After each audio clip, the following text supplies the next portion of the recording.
ಒಂದು 6-7 ತಿಂಗಳಿಂದ ಆಯ್ತು ಹೋರಾಟ ಮಾಡ್ತಾ ಇದ್ದು. ನಮ್ಮ ಕುತುಬುದ್ದೀನ್ ಕಾಜಿ ಅವರಂತೂ ನಾವು ರೈಲ್ವೆದಾಗ ಹತ್ತವರು ನಾವು ನೀವು ನಮ್ಮ ಮಕ್ಕಳು ಮರಿ ಆದರೆ ಜಾಸ್ತಿ ಜವಾಬ್ದಾರಿ ತಗೊಂಡು ರೈಲ್ವೆ ಹೋರಾಟನ ಮಾಡ್ತಕ್ಕಂಥ ಕುತುಬುದ್ದೀನ್ ಕಾಜಿ ಸರ್ ಅವ್ರಿಗೆ ನಮ್ಮ ರಾಮದುರ್ಗ ತಾಲೂಕು ವತಿಯಿಂದ ತುಂಬ ಧನ್ಯವಾದಗಳನ್ನು ಹೇಳಕ್ಕೆ ಇಷ್ಟಪಡ್ತೀನಿ. ಮೊದಲನೇದಾಗಿ ತದನಂತರ ನಮ್ಮ ತಾಲೂಕಿಗೆ ಕನಸಿನ ಮಾತಾಗಿತ್ತು ರೈಲ್ವೆ ಬರೋದು. ಯಾರಿಗೆ ಮನಸ್ಸಿನಲ್ಲೂ ರೈಲ್ವೆ ಬರ್ತೈತೆ ಅಂತ ಅಂದ್ಕೊಂಡಿರಲಿಲ್ಲ.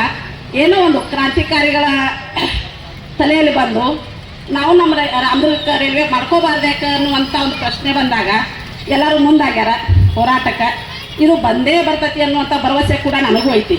ಯಾಕಂದ್ರೆ ಪ್ರತಿಯೊಂದನ್ನು ಪಡ್ಕೋಬೇಕಾದ್ರೆ ಈಗಿನ ಸರ್ಕಾರಗಳು ತಾವಾಗೆ ಬಂದು ಯಾವ ನಮ್ಮ ಮನೆಗೆ ಅವನು ಕೊಡಂಗಿಲ್ಲ ರೀ.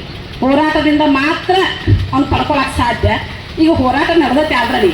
ಇದೇ ಹೋರಾಟಕ್ಕೆ ನಾವು ಇನ್ನೂ ಹೆಚ್ಚಿನ ಸಂಖ್ಯೆ ಒಳಗೆ ಸಪೋರ್ಟ್ ಮಾಡಿದ್ರೆ ನಾವೆಲ್ಲರೂ ಮನೆಯಾಗಿದ್ದಂಥವ್ರು ಈಗಿನೇನು ಬಂದಾರಲ್ಲ ಇವ್ರ ಹೆಂಡ್ರು ಇವ್ರ ಗಂಡ್ರು ಇವ್ರ ಮಕ್ಕಳು ಅಷ್ಟೇ ಹತ್ತುದಿಲ್ಲ ರೀ ರೈಲ್ವೆದಾಗ.